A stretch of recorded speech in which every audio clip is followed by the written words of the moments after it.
Next, we move on to specification number 2, which asks us to understand that bacteria are useful in biotechnology and genetic modification due to their rapid reproduction rate and their ability to make complex molecules. Microorganisms are widely used by humans to produce food and many other valuable substances, and among these, bacteria are the most commonly used in biotechnology. They are especially useful because they can produce complex molecules. For example, certain bacteria added to milk release enzymes that convert it into yogurt. Another major advantage of bacteria is their rapid reproduction rate, which allows large amounts of useful chemicals to be produced in a short time. In addition to this, bacteria have several other benefits. There are relatively few ethical concerns involved in growing them in large numbers compared to other organisms. They also contain plasmids, which are small circular DNA molecules. These plasmids are very important because they can act as vectors to transfer genetic material from one cell to another during genetic modification.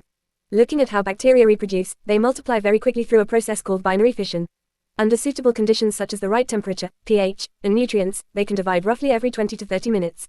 This means that a single bacterium can grow into millions within just a few hours. This rapid growth makes biotechnology processes using bacteria highly efficient and cost-effective.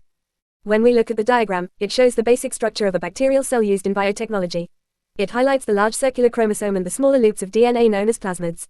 These plasmids are particularly important because they are used in genetic modification to transfer useful genes into bacteria, allowing them to produce desired products.